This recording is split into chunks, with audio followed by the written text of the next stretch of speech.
Hey guys, it's Sam Morgan here from the Sports Heads, all part of Alternative Sports. And today we've got another special guest with us. Today I'm introducing Yetur Gross-Matos. Did I get that right? Please correct me if I'm wrong, but I think I might have nailed it. I hope. I'm about to say, I think you nailed it, man. That was There we good. go. A There we lot go. of I'll people take don't that. get it right in the first try. I nailed it. I won't tell him that I've been practicing for ages to make sure I didn't embarrass myself. Um, but currently of the Carolina Panthers, mate, how are you finding it so far? Obviously, a few seasons now into your career. How's it been so far? So far, so good. I love Carolina. I love the situation I'm in. I love the city I'm in. It's a great community, small city. So it's a lot easier to feel embraced by the people there, get to know in the community and whatnot. So I love Carolina. It's a good place for me. Love it. That obviously I try and follow as many people as I can. Obviously, I saw yourself. Obviously, your first strip sack was against my beloved Cardinals, I believe, against Kyler Murray. So, one, I can't believe you did that to me. But two, how did that feel? How did that feel for you, man? Getting that first one under your belt, like when you went in your career. It was good because it felt like, a couple weeks I was getting close. I just kept missing. And then finally being able to come in the game with that splash play against Kyler Murray, the way everything happened, it definitely felt good to get that one off the list. Uh, still gotta finish win those games, but getting that one off the list was huge for sure. Yeah. So for you now, obviously coming into this season now, obviously you feel like you're probably getting sort of established in the league, and your numbers obviously getting better and better. Do you set yourself goals, or do you sit down with a team and put some goals together before each season? Um, Me personally, I kind of look over what the numbers were for the guys who were the top performers the year before, because that's what I'm chasing. I want to be the best in the league. So I'm looking at those guys, what they were able to do. That's kind of like the standard I try to hold myself to. Okay, nice, nice. So, right now, obviously, the Panthers, I feel like they need to. I feel like they're going in the right direction. I believe. I feel like Yeah. there was a big sort of transitional period since obviously Cam. It feels like there's been a bit of a rebuild. What's the general feel around the camp for this season? Do you feel sort of you're going to sort of see the business end of the season? Do you feel? Um, I feel like the overall feeling around the camp probably be that like we just got too many good players to lose. Like it's time that Carolina starts winning games again. Um, and we don't have time to waste. So I feel like the urgency around the building is huge, and a lot of people, everybody got belief that we can do it. Yeah, nice, nice. Now, I know obviously a lot of fans will obviously just say bombard you, as I say, with the NFL questions, but we here obviously at Alt Sport, we still obviously want to know a little bit about you, and obviously you want to see the sort of heat that you might be bringing as well in the fashion world, sort of the music taste as well. I can see you coming with the clothes look slick. To be fair, so let me just go. Let's start with that. Now we obviously had Christian Darrisaw on last week as well. We talked to him about like the sneaker collection. Now, myself and I know my wife kills me for the amount of sneakers that turn up in this building as well. But for you, are you a sneakerhead? And if so, what was the last pair that you probably purchased? I actually haven't been a sneakerhead my whole life. I've been wearing Crocs since I was in middle school, and I have over 40 pairs of Crocs. Um, so I actually just got into wearing sneakers, hanging out with some of the guys in the NFL. Kind of it just wasn't appropriate anymore to wear the Crocs all the time. So I've actually started. I just bought 3 pairs of Yeezys. Okay. Um, so yeah, I started signing up for the Adidas, and I just bought some Jordans as well. So the sneaker collection is a little small, but if Crocs count, I'm probably leading the world. Crocs are obviously taken over here a little bit, to be fair. It's like it's now all about comfort. There's the style and comfort. And I think people Yeah. are leaning on comfort. So I think there'll be a lot of people that will still praise you for that 40 pairs of Crocs that you got sitting there for sure.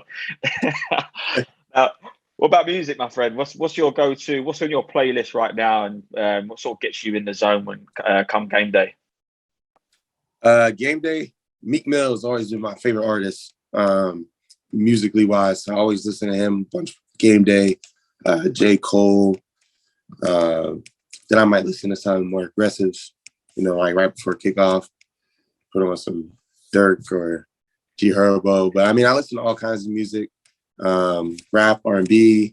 I listen to metal.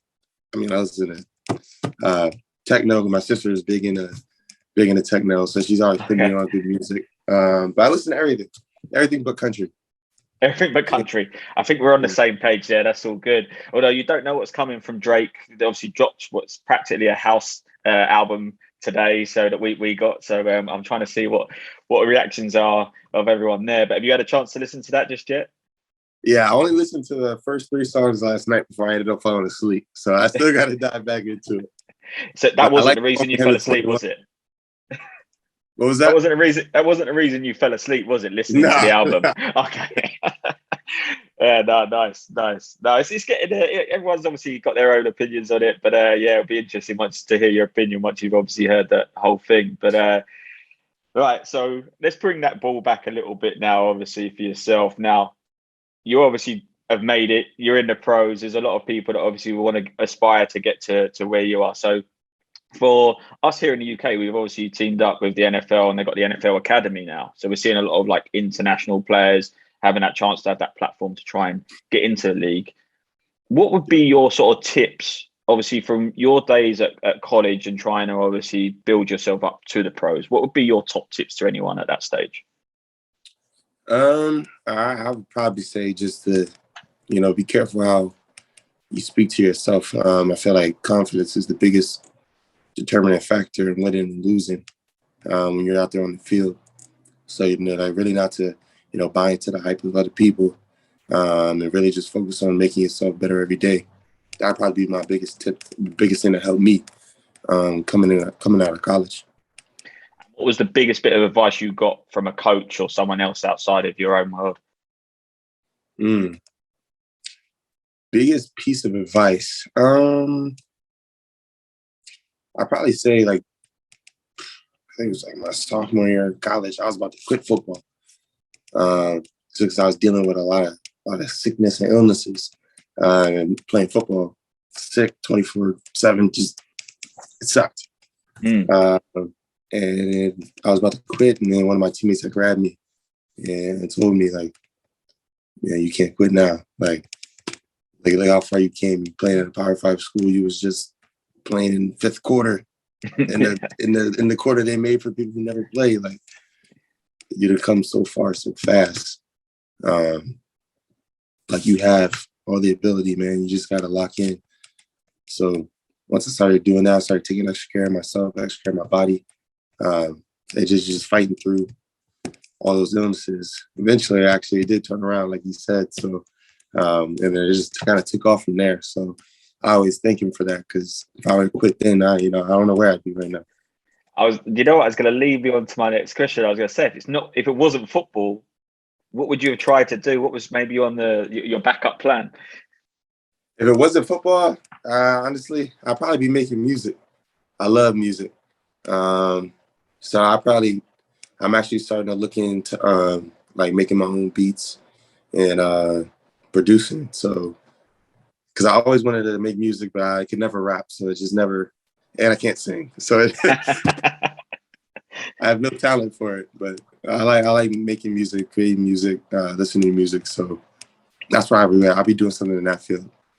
Well, I'm going to look out for that. I want to see some of these tracks that you might produce in the future. So I'm going to keep an eye on that for sure. But well, okay, let's talk teammates real quick here. So yeah, I always like to try and find out, because where I play soccer. I'm not big enough, and you would flatter me when it came to your game. So I don't even get involved in that. I enjoy watching it, but we have a thing where we always find there's one player that needs to always be close to the coach. And the coach likes that player being close to them to, I don't know, obviously get a feel for what's going on in the camp, and potentially the rest of your teammates are looking like, is he the favorite?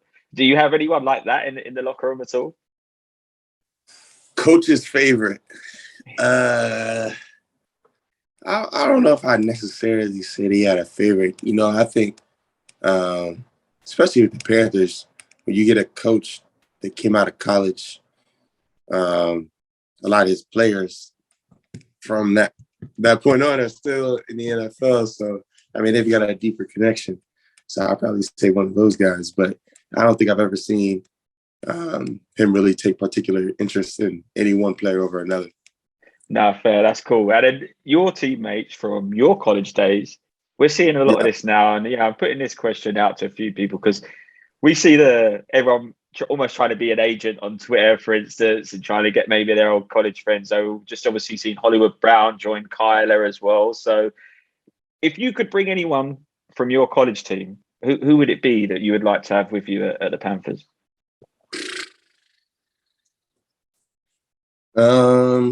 Shoot, that's a hard one. That's tough. Probably I'd say Micah Parsons. That's my guy. So we've been playing. We were friends since my sophomore year in high school, and then we ended up going to college together for 3 years. And then we had in my opinion, the best defense in college football that year. So I definitely like to see that in the repeat. I think everyone would like to have him right now, the way he was playing. So, exactly. Definitely a good shout on that one. I'm going to go with my last final question for you, man, so you can enjoy the rest of your day as well. But I want you to, what's your bold prediction for the season? It doesn't have to be for the Panthers or yourself, but just generally in the league this year, what would be your bold prediction? Bold prediction, Panthers win the Super Bowl. You said that with your chest out as well. Like you got that ready for that one. Yeah, no, I meant that one. No, I love that. I love that. More of a statement. Hey, well, hopefully we've heard it here first, obviously on Alt Sport as well. So I'll take that, and we'll be doing the reruns if I see you in the Super Bowl for sure. And it's in nice sunny location for you as well this year. So I'm sure you'll enjoy that if you get there. But man, honestly, been a pleasure. Appreciate your time, man. And we'll catch you on the flip side. And good luck for the season. Awesome, man. I appreciate it. Thank you for having me. So, man.